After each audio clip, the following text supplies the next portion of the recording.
顺着苗栗条目乡外环路一路时，奇怪，按块土路这么多那片是毛嘞。苗栗县条目乡外环土嘅露天寮桥，虽然讲也桥面差唔多有12公尺暗法，不过一下实际来行看啊，桥做到一半就冇路做得行嘅，顺方就存到一条只用人掌做得通过的木条铺头，然后也顺方一条石条路。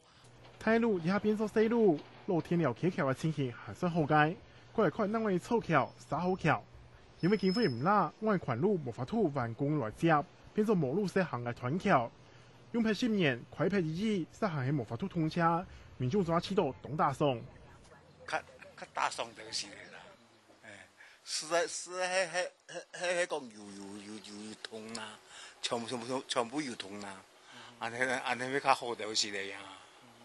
做以前做到俾人通嘅得啦，等於咁嘅意思呢，係嘛？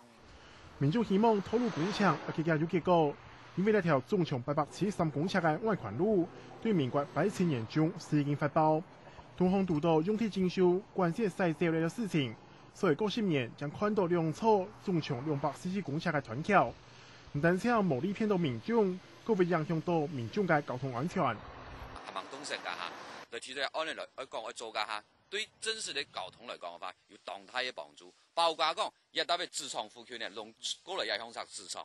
當年嘅太水，北風太水，做咗病山，個病山對規則嘅路段啊、安全也好，出入也好，有動態嘅影響。因此，縣政府今年還配合抗碳運輸方案，編列6000萬元嘅預算提撥，來做好外環路。不過，修正案送公路總局審核過後，得到嘅回應實係暫時較慢調走。那工總局我記得在9月底左右呢，他回應希望說，等所有的跨內區發包了以後呢，大概是要等12月底以後呢，再做一個檢討修正。公路總局嘅回應，本來按照一套98年9年前通車嘅條目外環土，工程過100本土建，對10年做240公尺嘅整土來看，全落來嘅600萬公尺，希望下一個用10年將是完工。睇睇天價1年嘅期價，喺期間又唔知要用批幾多納稅人嘅辛苦錢，將做得好。客家新聞用娛樂苗栗報道。